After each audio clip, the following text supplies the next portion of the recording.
I've used almost every Sony camera and lens out there. Yeah, you could definitely call me a Sony fanboy. And that's exactly why I decided to test the Lumix S1R Mark II. As long-time Sony user, I think a whole new adventure might be starting right now. Hey, my name is Sztygowski. It's great to have you here. I'm creator from Poland, and on this channel you will find mainly tech content, reviews, tests and news. Is that your kind of thing? Make sure to subscribe. And by the way, quick important disclaimer. The Lumix S1R Mark II camera for this review was loaned to me for about 2 weekends by Photoforma store, but no one from Photoforma or the manufacturer had any influence on the content of this video before its publication, and the gear is of course returned after the tests. I always believe in full transparency. I start with a story that happened some time ago. Excited by premiere and the look of the Lumix S5 Mark II X, I borrowed it for testing and compared it with my Sony a7 IV. And long story short, I think I wasn't quite ready for such a move back then. Looking back, I believe I wasn't 100% objective in that video. Even if the Lumix was potentially better in some aspects, I don't empathize it clearly enough. The moral of this story is simple. I've learned from that, let's be honest, minor failure. The plan now is not to repeat that mistake and to approach to this topic with completely new open mind. And what I can say right off the bat is that this 44 megapixel sensor in the Lumix S1R Mark II really has its own charm. I will quote here other reviewers, it just adds some extra sauce. And I completely agree with that.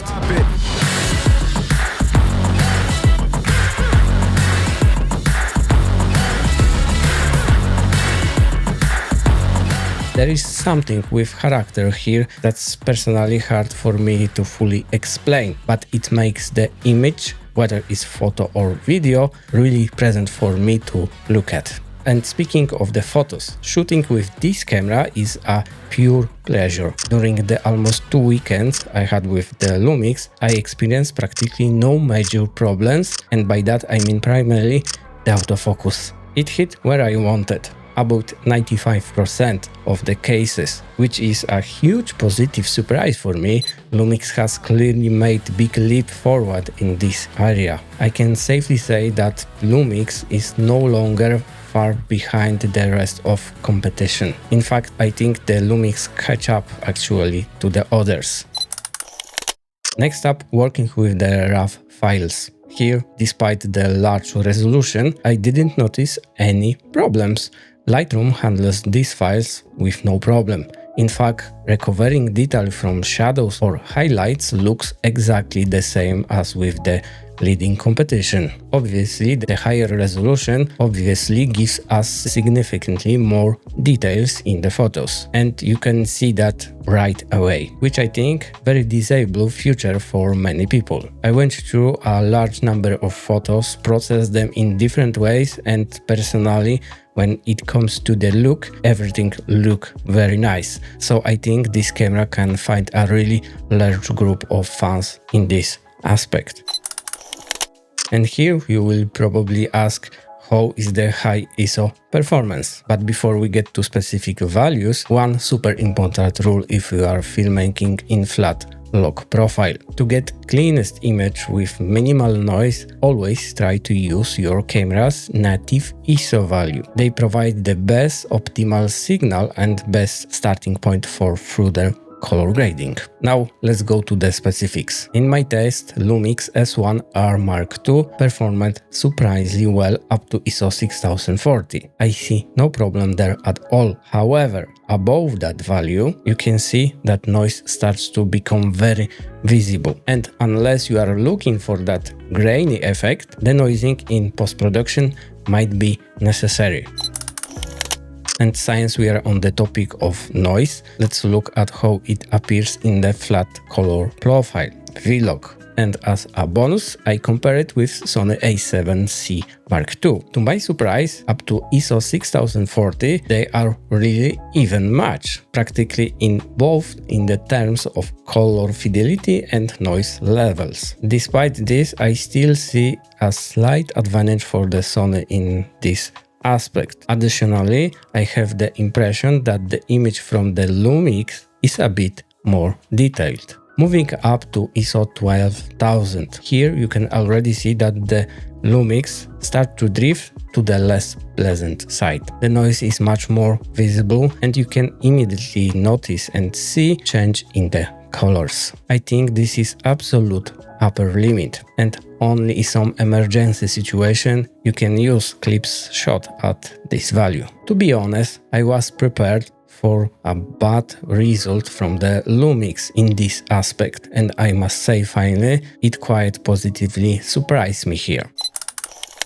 Alright, now topic that is a really big deal, specifically the stabilization in the Lumix. I'll be honest here with you. It's really good. And now I completely understand why people online say it's currently the best in the business. As long-time Sony user, I was used to relying on active stabilization to compensate average-looking IBIS. And you won't believe my surprise when I compared the two systems. The difference is just enormous. And that was before I even turned on the active mode on the Lumix and the Sony.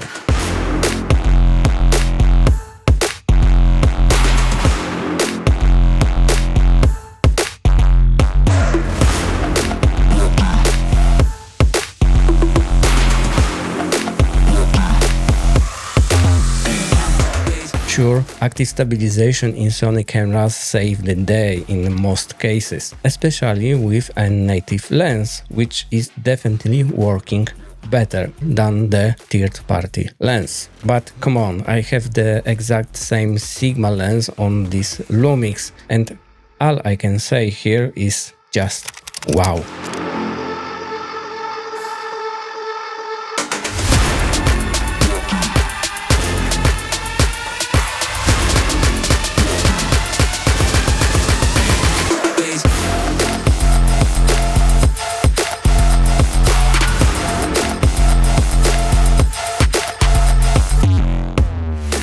You know, I used to be of the opinion that with a wide enough lens and proper ninja walk, you could get by without a gimbal. Well, after this, I completely changed my mind. In so many situations, I clearly see the stabilization in this Lumix is fully capable of replacing a gimbal, not only on the wide end. In the end, I must say it again because I'm still impressed. Simply wow.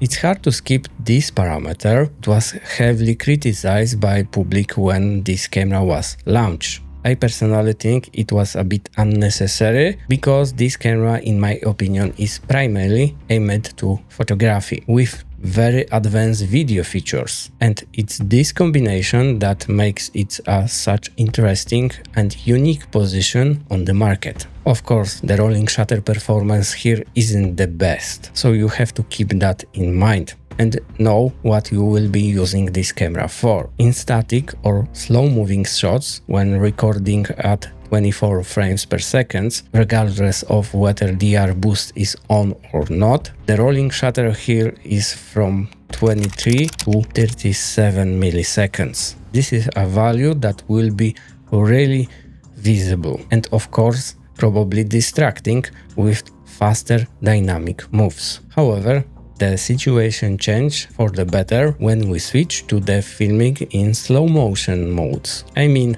above 30 frames per second. And here we have to say goodbye to the dynamic range boost, which is a minor downside here. But in the return, the rolling shutter result is already in very acceptable range. In 60 frames per second, it's around 50 milliseconds, and at 120 frames per second, it can even go down to an impressive number, 7 milliseconds, which is a really good result. So my conclusion here is quite simple. It's classic case of choosing the right tool for the job. OpenGate is probably main feature of that camera. I personally see huge potential in this format, and I completely disagree with the opinion that feature is just a gimmick or marketing trick. The extra resolution and additional space in the image that we get give us a ton of creative freedom, especially in post-production for reframing and also when we're working with anamorphic lens. Just look at this side by side. It looks like it's not much extra space. But even when I stack one camera on the top of each other, we can clearly see that the Lumix in OpenGate mode sees more at the top and the bottom of the image. And I have little fun fact for you about this format, OpenGate. If we shoot footage where we set the exposure using a faster shutter speed, and then after color grading in post-production of course, we pull a single frame from that clip, basically take a screenshot, we can easily use something like that as full-fledged photo and post it on social media. And I guarantee that no one will say it wasn't originally intended to be a photography. I believe this format just has that special something that makes even single video frame look unique and cinematic. One of the topics that I really quite poorly in the case of the Lumix S1R Mark II X, as I mentioned at the beginning of this video, was the ergonomics of the camera itself. To put it briefly, I didn't really like that body at that time. I approached this camera with a slightly different, more open mindset. And I must admit here, in this aspect, the S1R Mark II has a lot of positives. The camera body itself has changed, but it still retains the original design, which can be quite appealing. And I think it needs to be said clearly here, this camera is a simply large one, but in my opinion, it's currently not lacking anything in terms of grip and handling. We have two large, excellent dials at our disposal for changing modes and parameters like burst shooting. What's more, even better, these dials have hidden function. The one on the left has an additional switch for photo, video and SAQ modes. And the mode dial has integrated switch to turn the camera on and off. As if that wasn't enough for you, each of those dials can be locked with a single button. A pretty big change in this series is also the mechanism used for the screen. And I won't hide it. This fully articulating screen that flips out in every direction is currently my absolute favorite one. The grip itself has also undergone a small but noticeable facelift. Despite the camera has larger body, the camera is really comfortable to hold. I think that even people with larger hands, I have small ones, will not have any problems in this aspect.